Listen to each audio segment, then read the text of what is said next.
Hey everyone, Carlos here from ADifficultTruth. So I think it's time we have a serious discussion on the responsibility one has, especially if you have a large audience, whether you're a musician, artist, influencer, YouTuber, or I don't know, the President of the United States.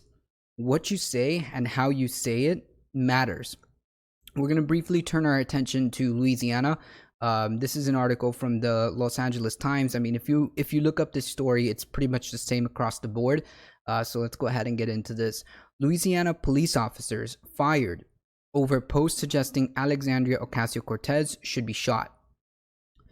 In Gretna, Louisiana, two members of a police department in a New Orleans suburb were fired Monday, one for a post calling U.S. Representative Alexandria Ocasio-Cortez a vile idiot and suggesting that she be shot. The other for liking the post, which I think is a definitely merited action.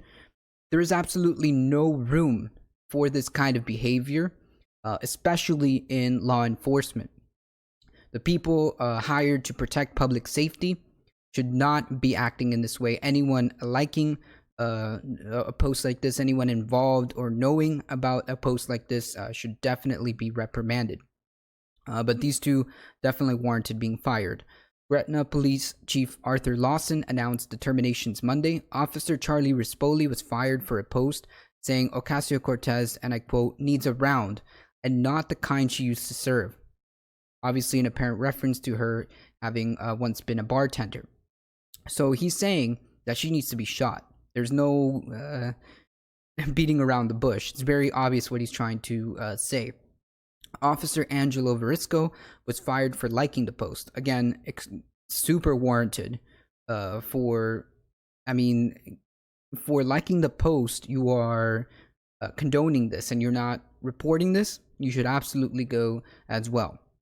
It is very disappointing, Lawson said, adding that the Gretna department trains officers on diversity issues and use of social media, and that officers were undergoing such training this month.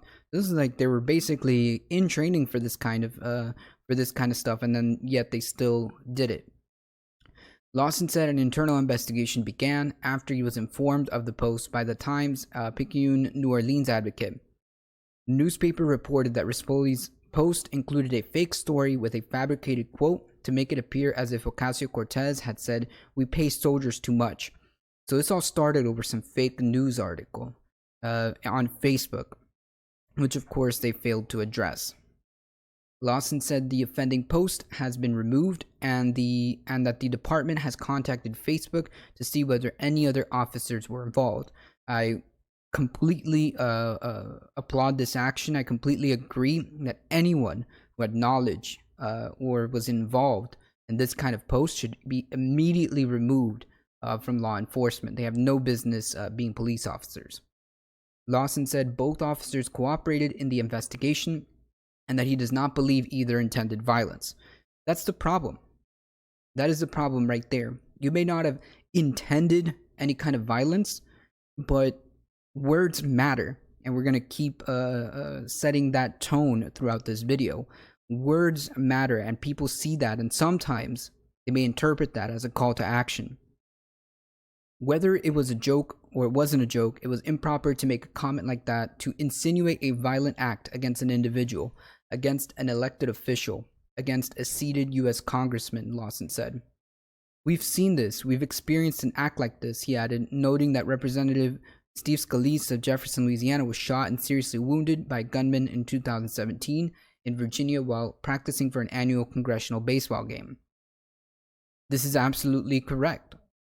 We also have the guy who was arrested in Florida sending pipe bombs to Democratic lawmakers who are political opponents of Donald Trump, which is where I'm going with this.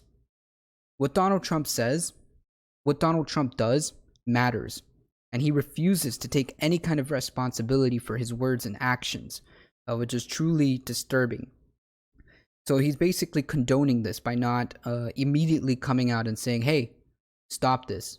As the President of the United States, you have even more of a responsibility to act and present yourself in such a manner. In such a manner, It is only a matter of time before someone interprets what he's been saying, about these women, to take that as a call to action. And that will be on him. It is up to us to make sure we get this guy out of office in 2020. It is up to us to make sure we show up and vote. It is up to us to remove this guy, because clearly Democrats are slow rolling in Congress. Let me ask you something. How long is it before somebody attempts to take any one of these women's lives? How long is it before some crazy person wearing a MAGA hat goes up to Capitol Hill and attempt to shoot these women? These women get death threats on the regular. These women get hate mail. They get very threatening messages on the regular.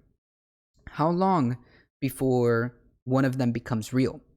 Anyway, guys, if you enjoyed the video, don't forget to like, comment, share, subscribe, and ring the little bell so that you get notifications when our videos go live for you. And you can also help us fight pesky mainstream media on YouTube by clicking on not interested in any suggestions. Also, you can follow the channel on Twitter at twitter.com/ADifficultTruth. You can like us on Facebook at facebook.com/ADifficultTruthOfficial. And you can listen to the podcast at soundcloud.com/ADifficultTruth. You can also follow us on Twitch at twitch.tv/ADifficultTruth, where we do the podcast live every Sunday around noon. So come be a part of the discussion. That's twitch.tv/ADifficultTruth. I'll leave all the links in the description below. And I hope to see you guys in the next video. See ya!